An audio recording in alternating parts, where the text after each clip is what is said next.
Ladies and gentlemen, boys and girls, children of all ages, we're here to welcome you to the Such Good Shoot podcast, coming to you live from the Creaky Tiki Studios, positioned all around the globe to bring you the best and most not up-to-date wrestling information there is.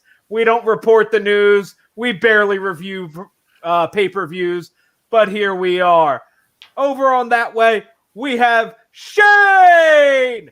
I'm first today. Yeah, you're always first in my heart, baby. Coming to you from the great state of Ohio.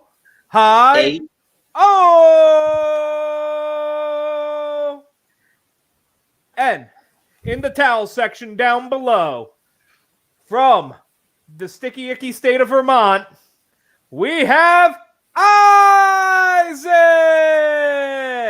I'm on drugs. And coming to you live from the state of Virginia, which is not a state, it's technically a goddamn commonwealth. I'm your host, Dozer. Let's get it on. We're back. You missed us. We missed us. Well, did we miss us? No, I've been with me the whole time, and I'll be honest, I'm driving myself fucking nuts. I think first, we just want to give a quick shout out to Bullet Bob Armstrong. He has gone to the great venue in the sky. Cheers to that. I'm gonna take my official dab here for that. Yeah, and I want to just give a quick shout out to Wade Green, Shane's dad, and one of our favorite podcast followers. He had some health issues and seems to be bouncing back. And we just want to wish you all the best. We love you, but this doesn't get you out of that mustache growing shit. So let's get it on. Oh, you should have seen him a couple days ago when he came home. It was nice. I looked. See, he had it going. He should just keep going. Shaved it this morning. I mean, it instantaneously. I'm surprised it didn't get gone the second he got home, to be honest. Very disappointed. So, we've kind of been gone for 2-3 weeks. Yeah, it's been a minute. Quite a bit of shit has happened in the wrestling world. What is everyone's thoughts on the fucking Thunderdome? It's a weird one, man. I mean, I was thinking about this earlier and about how it would have been so much better to have WrestleMania with the goddamn Thunderdome than with nothing at all. I mean, it's still kind of fucking cheesy. It almost feels something that WWE would have done normally, just to in this pay-per-view, instead of a live crowd, we've got the Thunderdome, pal. But yeah, I mean, it's better than nothing. It really is. And yeah. And you might catch Kenny Omega on there, which is one of the first things that I've seen him do that actually made me pop. So. I mean, or a cartel beheading, or yeah. There was a lot of Benoit a couple weeks ago. The first time they did it, Benoit ravaged the pay-per-view. You have never seen that much Benoit WWE since 2007. Yeah. But legitimately, all jokes aside, I agree. I think it's so much better, and Wade can attest to this. I think everyone here can. I hated the WWE crowd plants that they did. I hated the NXT stars because none of them acted like real human beings. They didn't respond correctly. It was badly programmed video game AI. It was playing WWE 2K, and you look out into the audience. And then they're just fucking freaking out for no reason. They're just doing gimmicks. It just didn't seem natural. Pissed me off. So at least with the Thunderdome, whatever Vince wanted them to do is this guy's got to. Oh, absolutely. It's not their fault, but it's better than when they had nobody there, and you'd still have the wrestlers pausing for applause. And just, oh God, those first couple of shows they Months. did with no. It was like a month or two. Yeah, but man. it wasn't even like, it was like the first couple though where like they hadn't broken any of the habits. So like even like as far as like when you had the tag matches and trying to pump up the crowd, and then you're like, there's no one there, and it just doesn't work. It just looks ridiculous. And See, like, was that them or was that Vince trying to just go be natural, pal? Like act No, I like mean, nothing's going on. Like I think it was- Probably 50-50. yeah, but I think it's. I mean, if you've trained to do something your whole career, it just comes naturally. You know what I mean? Like it's hard to break those habits that quickly, and like nobody, I think, really knew what was happening. So I don't know. It just felt like people were still in the same mode for having a crowd as not, and it took them a while to catch up to what was actually happening. You know, in WWE, not just because of the Thunderdome, and we'll get into this more here in a bit, they have really turned it around. I mean, their last couple pay-per-views have been actually pretty fucking good. Yeah. Like, I mean, especially comparative to where they were. I mean, some of these pay-per-views they've been putting on are better than a lot of like the smaller like B shows. Yeah. Yeah, but Randy probably poses to nobody in his room. Like, I just think that's a Randall thing. Yeah, I can just see him in the mirror, dick hanging out. Oh, dude, yeah, He does that. He does poses that every and doing time. the meat spin at the same time. Yeah, he does that every time he gets done taking a shit. Nah, I mean, I do. So yeah, I assume he does. I do. I like the Thunderdome mostly because I really like the staging, and I love pyro with wrestling. I hated when WWE got rid of pyro. I hated the Performance Center. To have it all back makes me happy. It makes it feel like the spectacle WWE is supposed to be. And they can do some cool stuff with it. Like, what was it? The other was it SummerSlam or whatever with Bray Wyatt, the Fiend entrance or whatever. Oh God, that was mind blowing. Yeah, it looked awesome. And I don't know, maybe it's because I was on drugs then too. So was whoever put that entrance together. It's okay. Yeah, dude. So, but yeah, maybe they hired RVD for that shit. Why do they need to hire RVD? They have the original bro walking around. I feel like RVD is the real original bro. Man, did anybody catch Matt Riddle's promo before his match, like on Payback? It was so bad. I was just like, fucking hell, they made him RVD because he just, bro, whatever, dude. And I was like, it's fucking RVD again. Please let him speak. This was going to happen. And then they tried that weird bullshit where they tried to bring his real life into it. Did you catch that, or was that SmackDown? That might have been SmackDown. Yeah, I didn't see it. At one point, the interviewer just goes, well, and clearly he can't bring it home at home because of that whole he cheated on his wife shit. No. That would have been no. That's why he walked away all pissed off. I didn't quite catch that on the show, but that makes sense. I was curious as to why he got mad. Yeah, it didn't really hit home. It wasn't like a really good beat, but a little Nat sighting. Yeah, like when the Usos were battle rapping the New Day and they brought up the sexual tape that Xavier Woods was in. Like that was funny.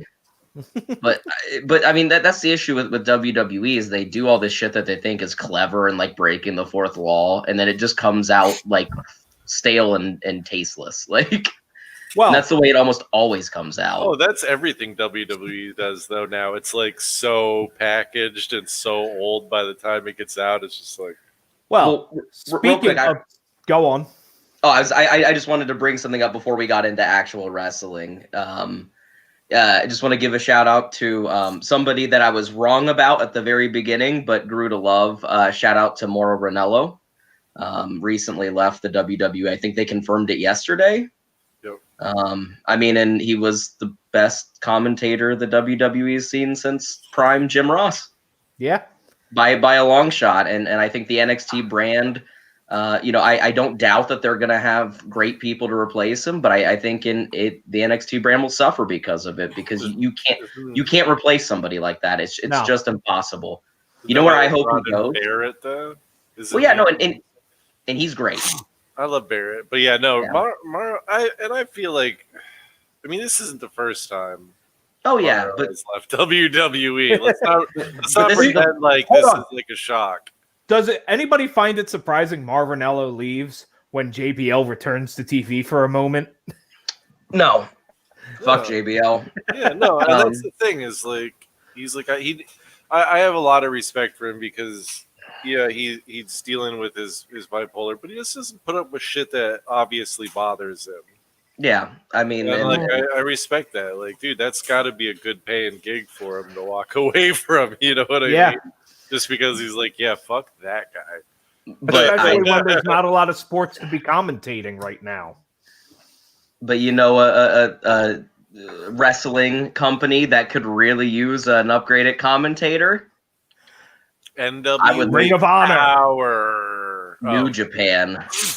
Oh, Yes. yeah, you can get rid of Mr. Callis there. Yeah, get rid of Don Callis. Can you imagine Morrow and Kevin Kelly calling New Japan stuff? Ooh. Oh my goodness, yeah. I mean, but Ring of Honor and NWA both need upgrades. Yes. No, but I would definitely. I think I might jerk off to that idea later on tonight of Morrow doing New Japan. Morrow in New Japan is tantalizing in a very yeah. Oh, it's tickly way. Yeah. No, I'm getting tickles, bro. I'm getting testy tickles. Woo. Speaking though of useless Testes? and tasteless, my testes are not useless and tasteless. I'm not damn. speaking to that. But Retribution and Raw Underground. Oh God, Raw Underground is stupid. What the fuck is it? What's is Retribution Raw Underground? Is that the same? No. they're different Retribution of things. the mass people. Dijakovic. Oh yeah, I haven't seen any of that. I've seen them talk about it, and they're like, oh, but then everything is normal. You know what I mean? None of it makes fucking sense. Even They Renee didn't Young's on appear Twitter at two going, straight. where are they? It's Renee Paquette now. By the way, shout out to Renee. We'll miss you as well. Sorry, I forgot with Morrow leaving. She's going to ESPN, I bet. Yeah, Renee's going on to great things, and she deserves it. She is incredible at what she does. But yeah, they didn't appear on 2 straight pay-per-views. What the fuck are you doing? You're supposed to be this crazy organization that wrecks everything. They're like, oh yeah, by the way, it's SummerSlam. We're just not even going to show up. We're not even going to say hi. They make no sense. Raw Underground makes no sense. None. Shane McMahon was in it once. Yeah, but it makes no sense. Yeah, Raw Underground. I'm just like, what the fuck is the point? Like, I don't get it. It's like we'll have like a Fight Club where there's no rules, but like Shane McMahon stops the match 2 seconds into every match. When he decides it's over. I legitimately think at this point they were so desperate like 4 weeks ago for what they were going to do for SummerSlam that they were just throwing darts at a board to see if they stuck, and none of them stuck. And then they just went, you know what? We're just going to go have some wrestling matches.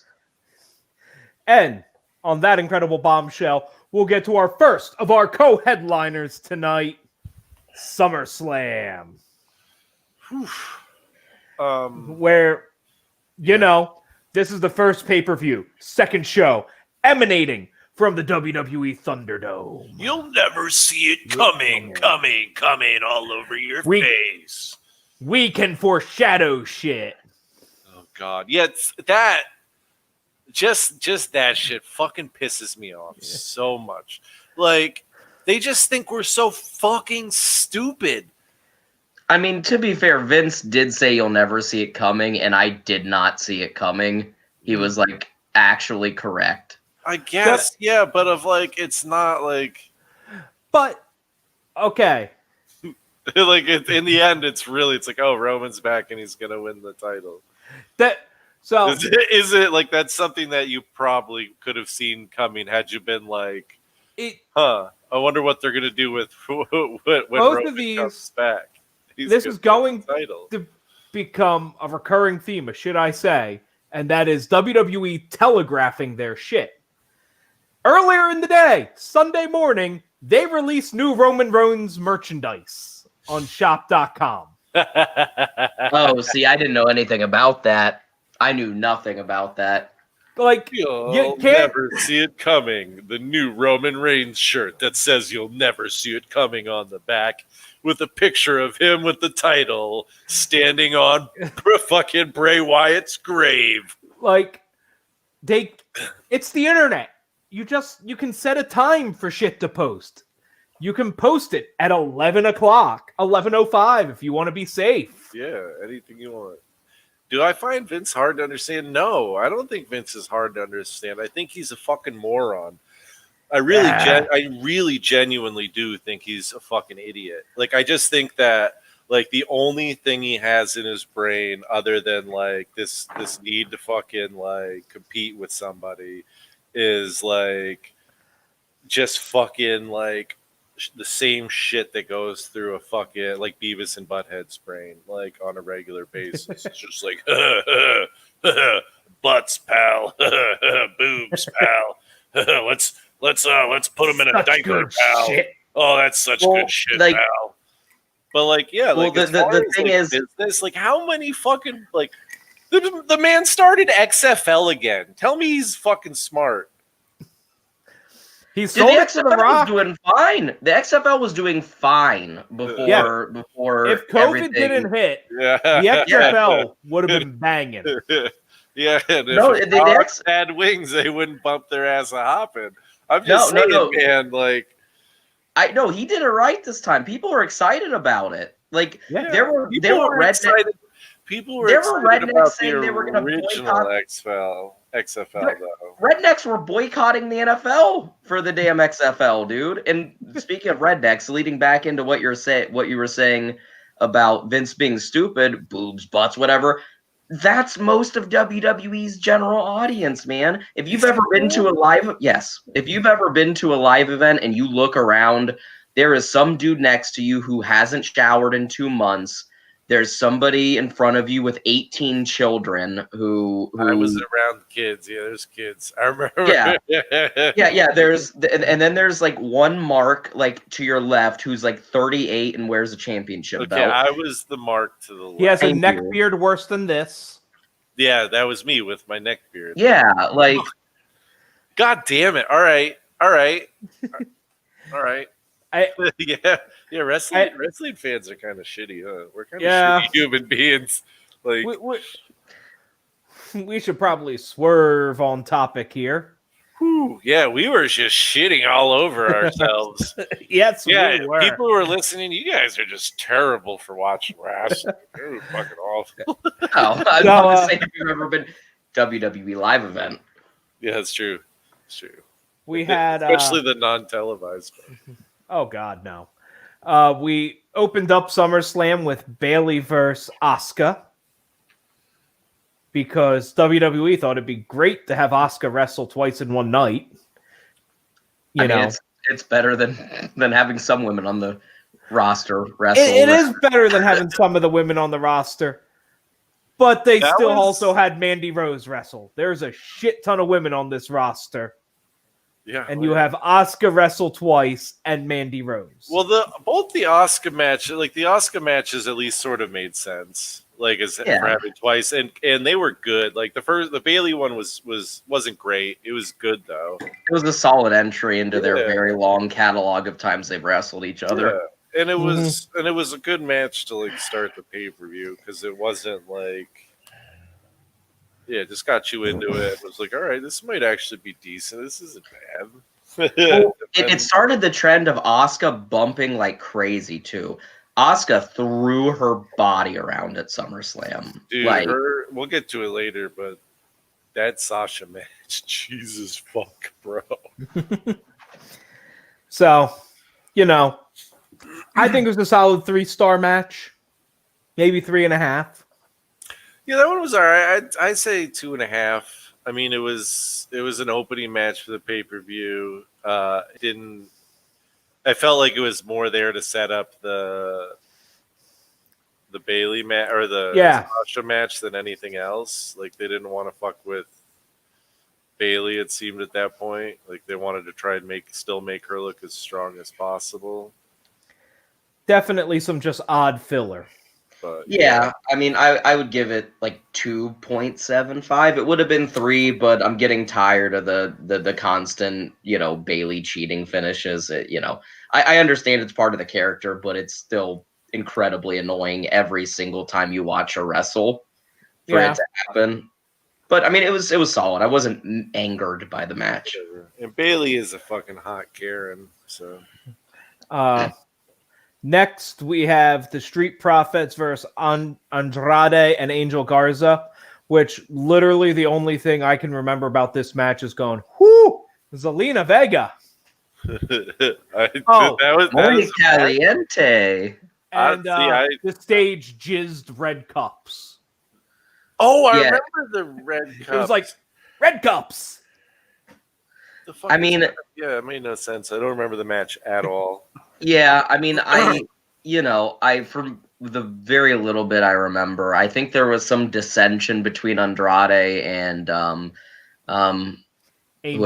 Angel Garza at the end and whatever. Montez Ford is a superstar. So Montez Ford is the best.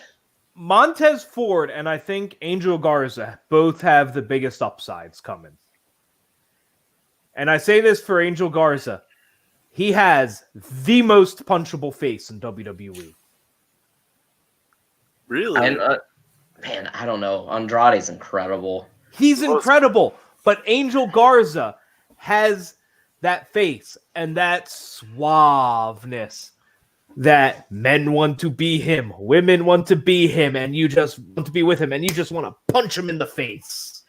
Oh yeah, he was doing the Rick Rude. He was doing the Rick Rude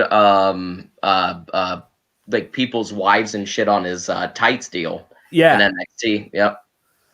I think he has a lot of upside. Maybe not as an in-ring performer, but just as an overall performer. Oh, I definitely think he's got upside as an in-ring performer. I think he's very good. I mean, again, I know that I'm just a redundant machine, but go watch his stuff from NXT when he was Cruiserweight champion. I mean, he's very good. My other big question is, in this entire storyline, they bring Bianca Belair into it in the beginning, and then she's not at ringside for this match. She wasn't? I can't. All I remember is the solo cups, dude.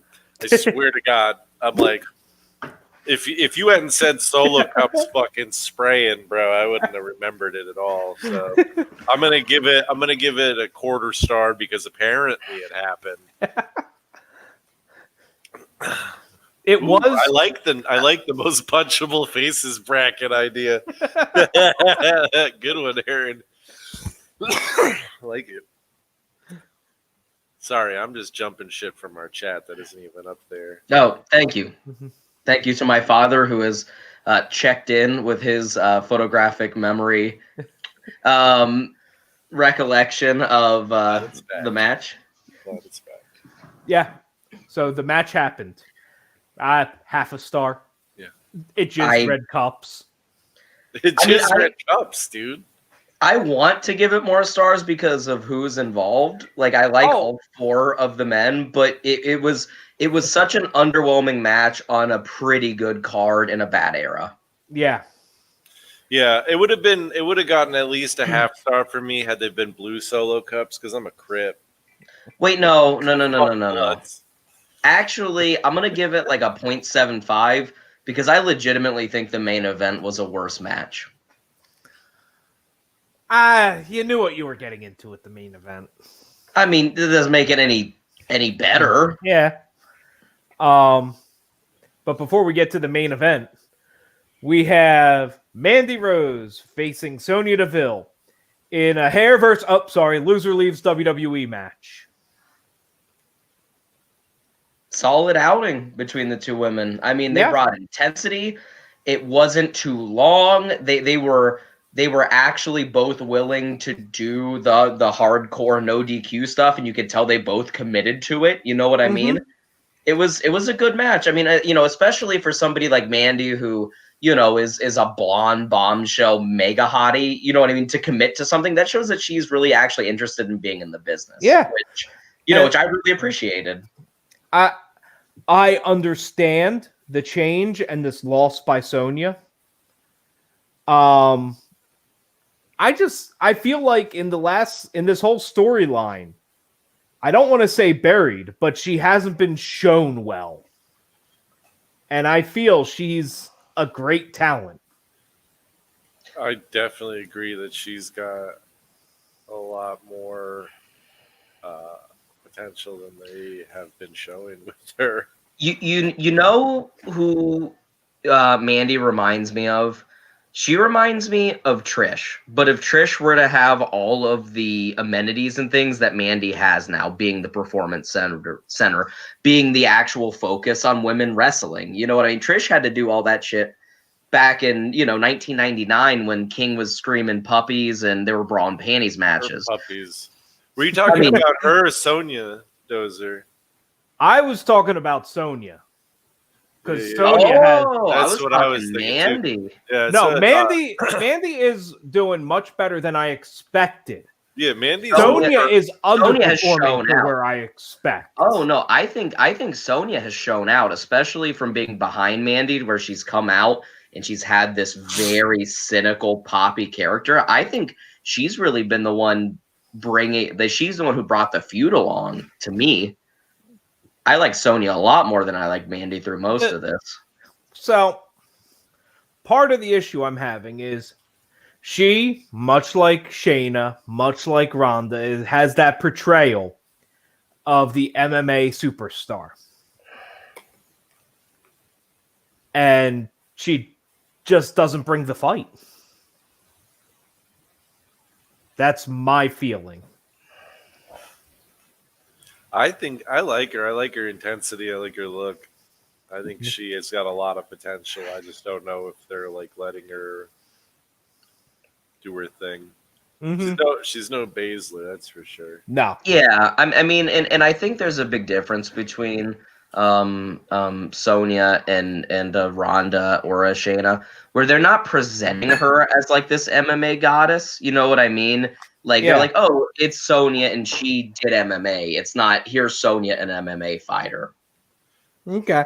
Now, who do you think is better though between Ronda and Baszler in the wrestling world though, and not just obviously they fucking push Ronda to the moon and back because of her name, but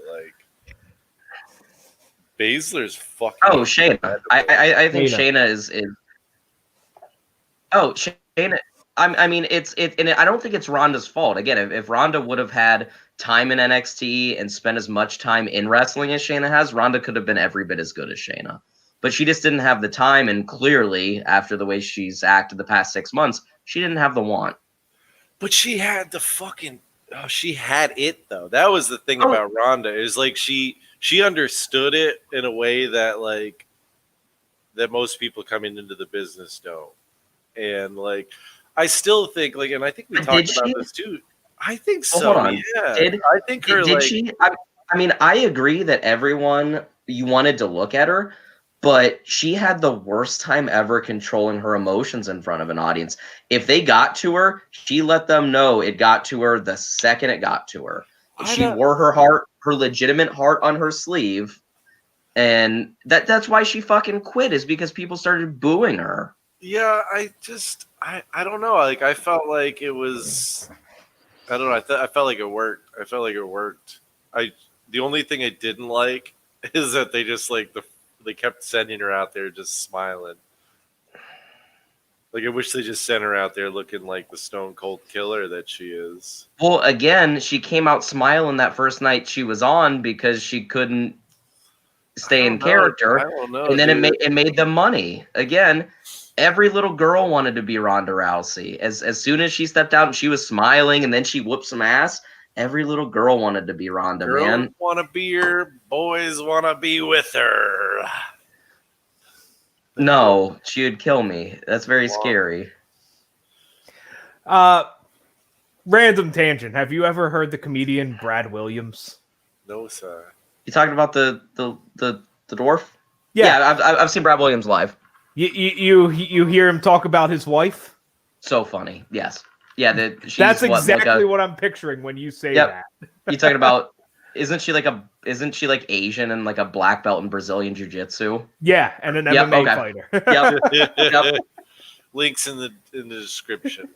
I saw Brad Williams live once with Robert, and I was so trashed. Like, I remember it. It was a ton of fun, but oh man, I drank a lot. So I'm glad I remember that. Oh, to be 15 again. So, I'll give oh shit, I changed my cards here. I will give Mandy Rose and Sonya Deville 3 stars again. Yeah, I agree. 3 stars. I mean, it was a solid match. Yeah. 3 stars. Okay. Next, we have the match that I found the surprise hit of the card, and that is Seth Rollins versus Dominik Mysterio. It was pretty fun. Shout out to Dom, my man's. Dude. Shout out to Dom. Here, can we get some of this Louis Vuitton sponsorship? Oh my God, dude. Jesus Christ, man. It's like fucking serious, man. Like LV everything. It's like it's like a Lizzo song. But real quick, I know we've been very on a tangent tonight, but before we continue SummerSlam, I want to give another shout out because that's in the mood I'm in. Shout out to he said shout out to Pat McAfee from NXT the night before SummerSlam. This man wrestled Adam Cole and did some legitimately incredible stuff.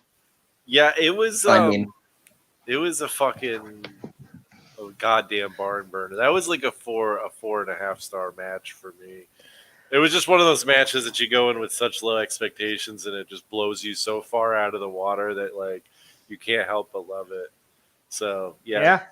He took a fucking sunset or a Panama sunrise or whatever, dude. Like what? This man did a whole ass backflip off the top rope and landed on his feet. He also did he did the goddamn swanton off the fucking into the top rope, and then remember, and then he jumped from his feet onto the top rope without using his hands. Yes, that. And then was the most incredible thing I think in the whole fucking match, dude. The fact that he went from fucking the mat to the top rope straight vertical. I don't think I've ever seen that before. Honestly, I don't think I've ever seen that before. I think I've seen big. No surprise, I've seen Big Dick Trev do it. Have you seen him do it without using his hands? Yeah. Though? Yeah. I've watched a lot of like the Will Ospreay Big Dick Trev matches, and they've both done it. Yeah. But again, Will Ospreay's a terrible person. What? Put Will Ospreay next to Pat McAfee though, and how much smaller is he? Oh, dude, I'm not taking anything away from Pat McAfee. You just said I've never seen it before. Yeah, I just can't. I don't. Well, I guess maybe, especially with someone that size. Yeah, no, I mean, Pat McAfee deserves all the credit in the world. I want to see him wrestle again.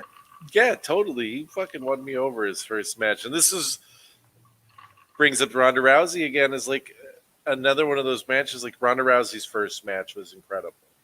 At WrestleMania, and fucking Pat McAfee's first professional wrestling match was better than Ronda Rousey's. I agree. Thank you. See, I don't know, but that's only because the other one had fucking Kurt Angle and Triple H guiding everything. I think it was better. It was fucking on WrestleMania, but at the same time, like as far as just like a one-on-one brawl, like fight, like it was incredible. It really. I don't think it's ever been better. Oh, to be honest, I legitimately think it might be. Oh man, it might be the best celebrity debut ever. in the history of professional wrestling, period. Yeah. I mean, I'll stand by that. Considering that he's not a professional wrestler. But he was wrestling Adam Cole, which really helps him out, which leads us back into Seth Rollins versus Dominik Mysterio. Yeah, which was, again, like one of those matches where I'm like, oh, God, they have this little kid, like babyface kid, who looks like absolute shit. who got like the ever living dog shit whipped out of him with fucking 2 kendo sticks, like 2 weeks before, going up against one of like legitimately like the best wrestlers on the roster on the planet, and they really like, man, I don't know whether it like makes Rollins look good or not, but they really made that kid look good. Yeah. Oh, if you're a wrestling fan, you appreciate what Rollins did in that match. You know what I mean? Yeah. Mhm. And like it was a good storytelling. Like his mom was a little obnoxious. Like that whole like but whatever, it worked. It worked. So But, yeah, I was shocked. I was legitimately shocked at like some of the stuff that Dominik pulled off. Even his 619s was like, I was like, holy shit, that's not bad. this kid can wrestle a bit. Yeah. But to a degree, I feel Dominik has this role and this job as a way to solely keep Ray from AEW. I mean, probably. He's gone to Lucha Underground. I mean, why wouldn't he take an offer from AEW? Oh, there's nothing stopping him except the employment and future of his son, probably. Yeah. No, and I mean, I think like it's not a dumb move. I mean, if Dominik really wants to be a professional wrestler, there's no better place to be at the moment than trying to get into NXT. And you know, the thing I look at as far as like the Ray and AEW thing is, what the fuck does Rey Mysterio have to prove? He has nothing to prove. Somebody like Chris Jericho always has something to prove, and that's why he's Chris Jericho. Mm-hmm. Ray's Ray. You know what I mean? And that's not a knock on him. But like Isaac said, he already did like going to another company. He already went to Lucha and killed it. He did a whole indie tour for like a year and a half where he just went everywhere and killed it everywhere he went. He's already proved what he needed to prove. He's just making money at this point. Yeah, and he's good at doing it. But the thing with Ray also going all those places is that was never really like, that was about him being like, yo, everybody is saying that like I can't do this anymore and I can't perform at the highest level and I can't do the shit I used to do, blah blah blah. Because I remember everyone was saying that about him because he was just sitting at like WWE. They had him under contract and they weren't using him, and they were like, oh, he's too beat up, he's too old, his knees don't work, blah blah blah. And I remember he was like, he got, as the second he got out of there and went to Lucha Underground and shit, and you were like, this guy can't go? Are you fucking kidding me? It was incredible. The only thing I see that Ray has to do, that Jericho has done plenty of in WWE before he left, is elevate the next generation. Well, that's a lot of what he was doing, though, in Lucha Underground. Yeah. Like, he was working with guys like Big Dick Trevor and stuff like that, really, like, and just trying to get those guys over and give them, like, really high-quality matches. So. Well, I mean, think about the series of matches he had with Andrade, like, a year ago. Even though he won some of them, I mean, Andrade came out on the other side looking incredible because he just went toe-to-toe with a legend. You know what I mean? Mm-hmm. And I mean, it's not like he isn't doing it. I mean, they do the dumb shit where, you know, they paired him with Randy Orton and stuff. But, I mean, in general, you know, on or just going out and wrestling. He didn't hold titles or anything. Riott Squad. I love Riott Squad. Those guys are awesome. Tim, but Pro Wrestling Junkie in the house. What up, man? Welcome. Tim, we'll get to your comments when we get to more. Yeah, well, we're still stuck on SummerSlam. We have Payback to get through. Don't forget. But yeah, back to the actual match. Come on, drugs. You're on drugs. I'm drunk. Shane's keeping the shit together tonight. Shane, you're doing well considering you got halfway through that fucking Buckeyes cup of mixed drink. Sir, it's a Columbus Clippers. Whatever, Don't it looked fucking like forget it. That's our no. 3A baseball team. It's your fucking sport. You should know all about the Clippers, dude. It looked like an O, all right? Jesus Christ. AAA. Nobody calls it 3A. No, that's I'm sure they do in Ohio. I'm sure they all do in Ohio. Oh, no. Oh, no. We definitely say like 2A football. Yeah. No, that's the way it goes. I hate it. I fucking hate it. I hate it more than Vince Russo. You don't even have football in Vermont at all. So you stay out of here, Isaac. We have They actually, all share the Patriots. That's the problem. no, Vermont has its own, like, as part of its own, like, weird Northeastern league of, like, really, like, independent football leagues. And you can go see, like, some pretty good games, dude. And on that bombshell, I give Seth Rollins a 3 for Seth Rollins, a 4 for Dominik. Yeah, that match. I mean, overall, it's a 3.5, but like, I give Dominik a 4.5 for fucking. He just wrestled his little heart out. God bless him. Yeah, I'm happy for the second match. They took the hood off the ring attire. I give it a 4-star as a whole. I give Seth Rollins a 4.5 because he helped Dominik wrestle his first match to like something incredible that we're remembering, and I'll remember for a long time. Seth Rollins deserves more credit than what he's getting. I mean, Dominik is rightfully getting a bunch of credit because he was incredible, but takes two men to wrestle. It looks like her comment added an A and a couple of and a colon there. So I think it just says Shane's girlfriend says Triple D, which is pretty hot. So. Diners, drive-ins, and dives. I didn't know Guy Fieri was here. Flavor Town, baby. Are we talking about buttholes? Okay. Oh, no. Oscar versus Sasha Banks. Oscar versus Sasha Banks. Yes, match of the night. I agree. Best match of the whole fucking thing. The only time I actually woke up and was like, and I was like into it, and then I popped out of my fucking chair when she took that goddamn power bomb. Sunset bomb, baby. Oh my God, bro. I thought she killed her. I was like, that is like, that's the kind of shit Jim Cornette like will rant about because women shouldn't be doing that. Damn it. Women shouldn't be taking bombs like that. Ah. They probably said something about fried chicken. We won't get into that. But anyways, hey. Ooh, a note from our sponsor, Popeyes. Wait, Popeyes is a sponsor? God damn it, I want some spicy fried chicken. I know. So do I'll take Popeyes all the time.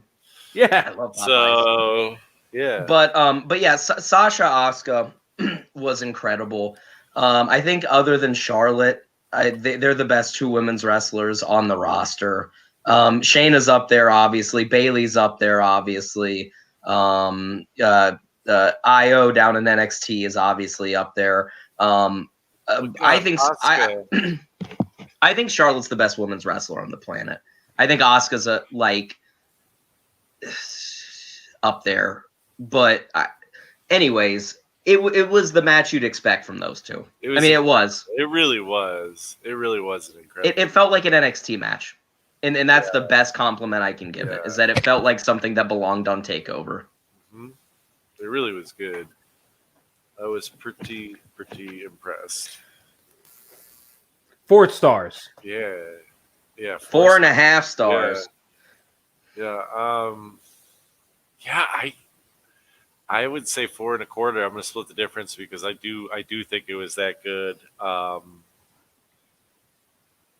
It just goes to prove the point that when you actually take time to craft a story, and then you just say wrestlers go wrestle, they come out with something good. It's amazing.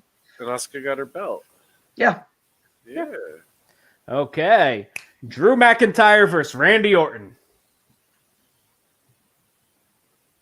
It was a match. Oh man, I like Hikaru Shida. Don't know about that, my man. Do not know about that. Oh, Jim. I liked Randy versus Drew, I think, more than most people did. I thought it was, and I can't believe I'm saying this, I thought it was a good wrestling match. I did. I thought bad, but boy. I thought it for a Randy match, I thought the pacing was okay. I thought he looked into it. He actually took some bumps. That suplex off the table was cool. I was very surprised that Drew won. I was fully expecting Drew to lose, which would have made me very angry. But I thought it was better than what I was expecting coming into it. That's for sure. Am I the only one that looks at Randy Orton and sees John Cena after he lost a bunch of mass? Yeah. Every time I'm like, look yes. at him. He looks like John Cena. Somebody took John Cena's head and put it on as like a creative character, and they chose the smaller body size instead of the fucking big one. Same head, though. You know, ask me 4 years ago if I'd want to watch a 20-minute Randy Orton match. Because his 5-minute matches can feel like a 20-minute match. But this one did not feel like it was 20 minutes. I thought it was good, man. Yeah. Not great, but it was kind of boring to me, but only just because I watched a fucking incredible match before it. I'm just going to get to the rating, and I'm going to give it a 3. Yeah, 3. I mean, and 3, great rating for that match because I was coming in expecting to be mad at it. Mad. Yeah, 2.5. And then finally, Wade Green has spoken. Thank you. We have The Fiend, Bray Wyatt, because we need to tell you all that, facing Braun Strowman and the Strowman Express. Choo-choo, motherfucker! Wait, is he a train conductor now? Or is he a He's the truck driver? He's the Strowman Express. I don't think he does that anymore because now he's an angry heel who shaved his head. Now he's bald, man. Yeah, but he still has all the steam and the train come for his entrance. Oh, I don't pay attention to Braun Strowman's entrance. After he lost to Brock, I've just given up. Trains? Old gimmick or what? Isn't he just Albert? They should bring Albert back and have him fight Brock Lesnar. Albert's too busy training everybody in the Performance Center. Yeah, don't take him away. Let him keep doing what Yeah, let Tensai do what he does best. Lord Tensai. Let's make him Japanese, pal. It's going to be such good shit.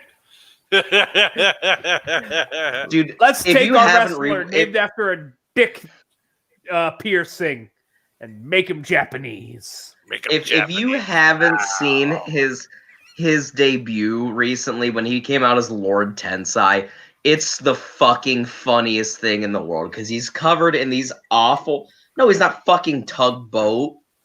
Fucking Albert. Anyways, he comes out in these horrible, like, fake head tattoos, and you're looking at him, and you're like, I remember when he was with Test, pal. He didn't look anything like that.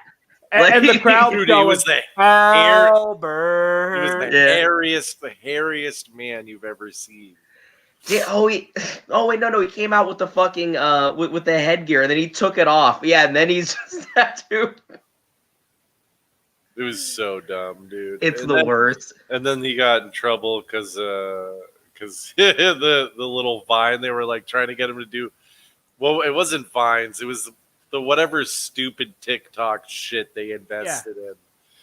Oh, and they were like making tout. And they were gonna make all their talent use this stupid thing, and he was in the car with fucking his manager like yelling at him for having slanty eyes and not being able to see well while driving or something. And that was like they were like, yeah, we gotta stop this gimmick now. Yeah. So. And then they made him the Tensai with Funkasaurus there. Tons of funk. So we have The Fiend taking on Braun Strowman, proving that no rules means there are some rules, and we're not going to use a blade to cut a motherfucker. As Braun felt the need to cut the ring instead of the unkillable Fiend. Oh, is that when he pulled out? Yeah, he pulled out a box cutter, and I was like, "Oh, this is gonna be weird. What are you gonna? Where do you go from here?" It's like when you promise to take somebody's eye out for the finish of a match. You're like, "Really?" And then he used the box. He took his eye out. And somewhere there's a ping pong match missing a ball. But yeah, this match was really bad. I read a report somewhere that I think Strowman chokeslammed the Fiend, but then the table didn't break. I read somewhere that it obviously was supposed to break, and it apparently winded Bray extremely badly, and that's why the rest of the match just felt so disjointed and slow and weird. Again, it didn't break. I believe that, but it was an awful match. It was really bad. It was shite. I fucking was just trying to stay awake through it. Yeah. I will say, and this is probably the first time I'm saying this since the Shield first came out, man, Roman Reigns coming out was the highlight of the match. Oh, I popped. I screamed loudly. You can ask Wade or Eryn. I yelled very loudly, "Holy shit, it's Roman!" I've never been so excited to see Roman Reigns in my life. Yeah. And then Michael Cole said, "We said you would never see it coming, and we never saw that coming." And I said, "Yes, I did not see that coming." Telegraph. Michael Cole, you were correct. And then I went on Pornhub and watched some things coming. Oh.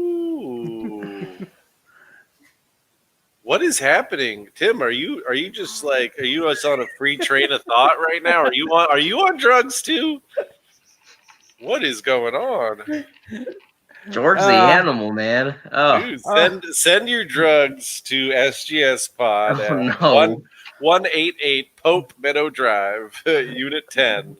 Okay, so I'm giving the Fiend Bray Wyatt 1.5 stars. I'm giving it 0.25 because Roman doesn't actually count. I give it a 0.5 star. Yeah. Okay. Match. And I remember that it was a match at least. You, Isaac. That's you. I'm on drugs. I know I'm on drugs. I started the show by saying that. According to our timer, we have 7.5 minutes to recap Payback.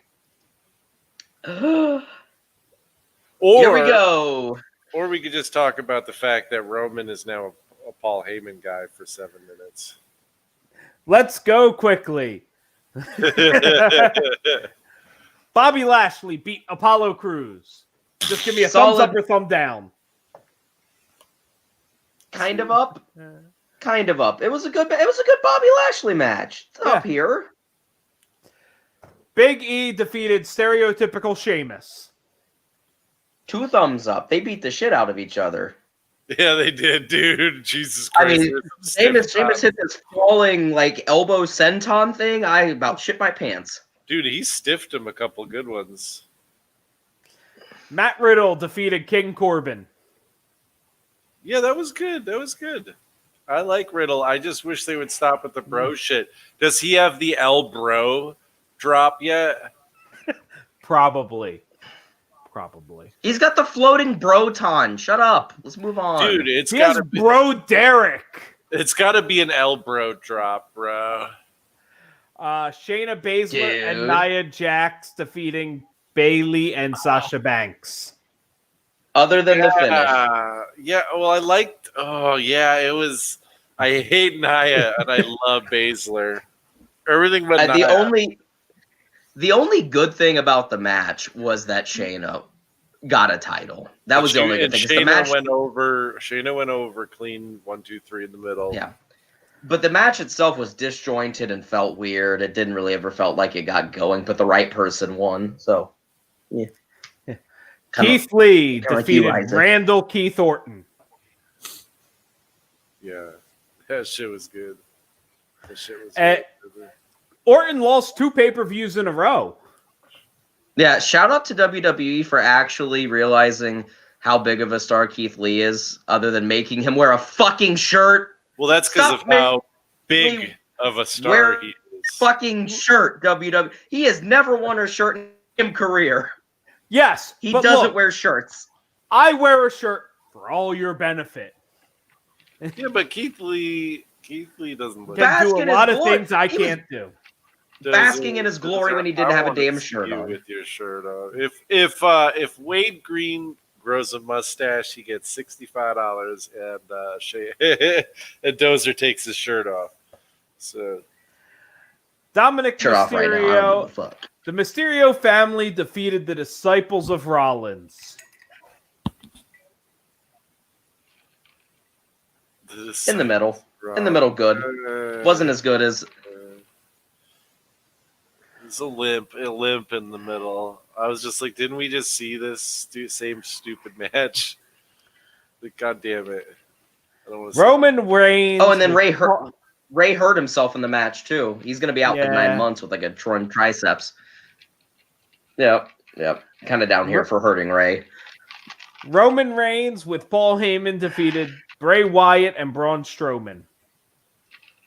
That was it was kind of rubbish. I'll be honest. I think the match itself was like decent up until the point where they did the fucking dumbass fucking break the fucking ring gimmick. Well, as I said, it was going to become a thing. They telegraphed the breaking of the ring for the fact that the fucking LED boards weren't there. They took off all the LED boards before that happened. It's like, why would you do that? And why are the LED boards not here? You know, it's like when Kane used to make a surprise entrance, but all of a sudden his pyro was taped to the ring. Yep.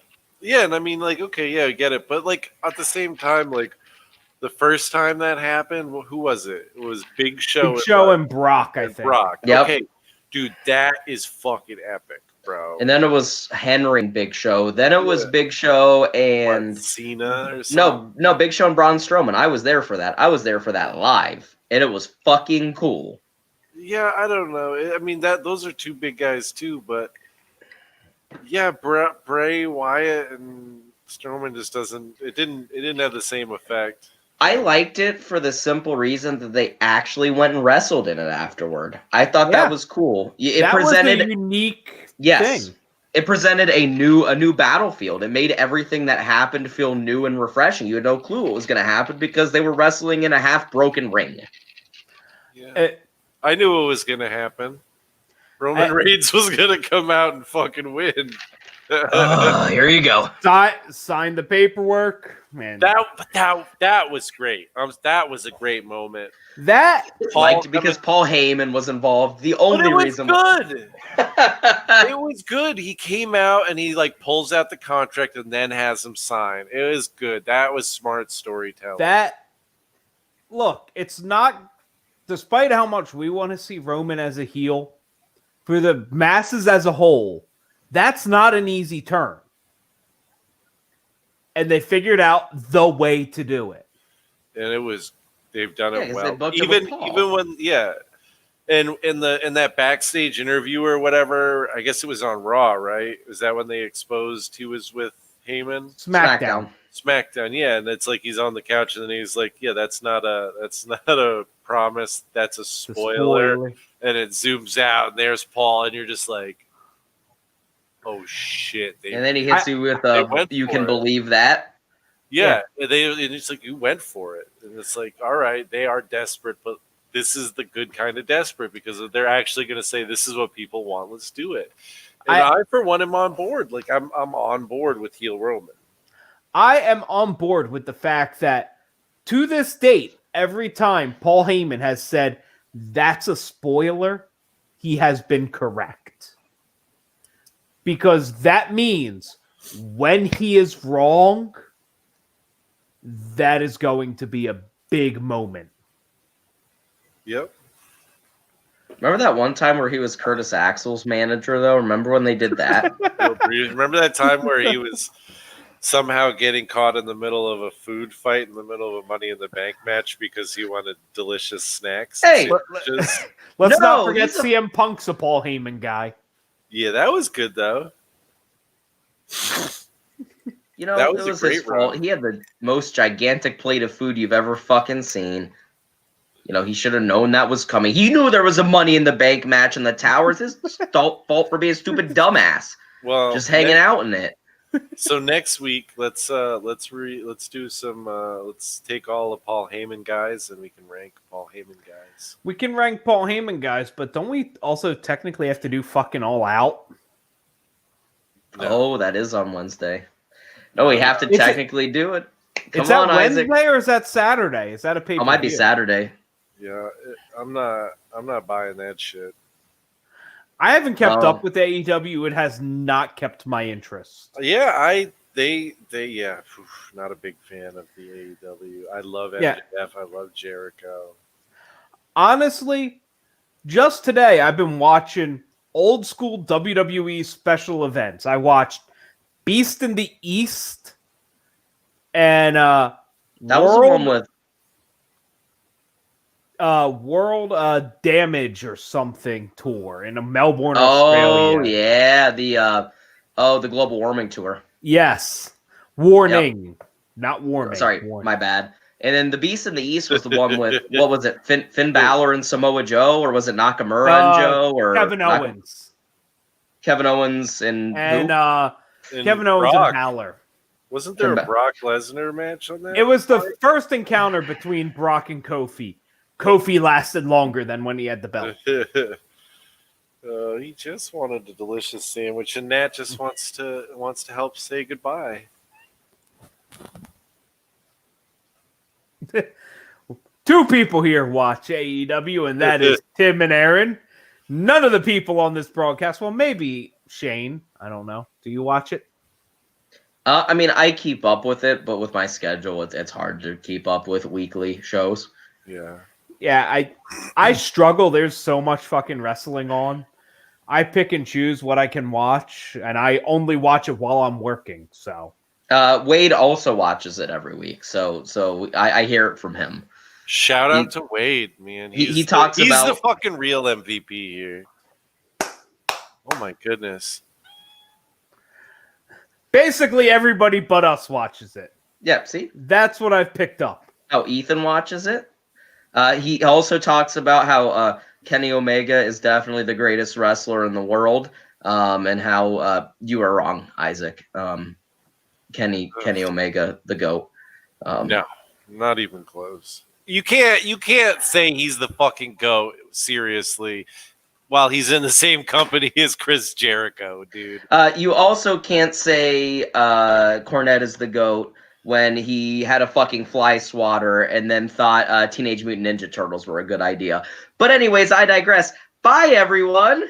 Until next time, remember to like, subscribe, ring that bell icon if you want to be notified every time we upload a video, which, spoiler alert, is every-ish Tuesday at 9:15 p.m. Orange Cassidy sucks balls, too. All He's right. Jay. He's Isaac. That's me. I'm on drugs. I'm Dozer.